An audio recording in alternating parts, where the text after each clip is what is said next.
பழனி உழவர் சந்தை எதிரில் சூர்யா ரசிகர் மன்றம் சார்பில் பொதுமக்களுக்கு பழங்கள், மோர் வழங்கப்பட்டது. கோடை வெயிலின் தாக்கத்திலிருந்து பொதுமக்களை பாதுகாக்க மருத்துவ முகாம் நடத்தினர்.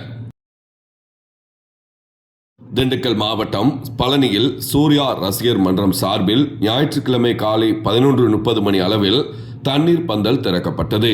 கோடை வெயிலின் தாக்கம் அதிகரித்துள்ள நிலையில் பொதுமக்களுக்கு தாகம் தீர்க்க தண்ணீர் வழங்கும் வகையில் தண்ணீர் பந்தலை திறந்துள்ளன. உழவர் சந்தை எதிரில் தண்ணீர் பந்தலை திறந்து பொதுமக்களுக்கு மற்றும் தர்பூசணி பழங்கள் வழங்கினர்.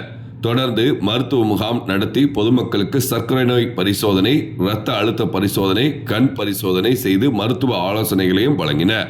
பொதுமக்கள் பலரும் சூர்யா ரசிகர் மன்றத்தினர் வழங்கிய மோர் மற்றும் பழங்களை வாங்கி சென்றனர். கோடை காலம் முழுவதும் பொதுமக்கள் கூடும் இடங்களில் இதுபோன்று உதவிகளை செய்ய திட்டமிட்டுள்ளதாக தெரிவித்துள்ளனர். நிகழ்ச்சிக்கான ஏற்பாடுகளை திண்டுக்கல் மாவட்ட பொருளாளர் ரசி தலைமையில் சூர்யா ரசிகர்கள் செய்திருந்தனர்.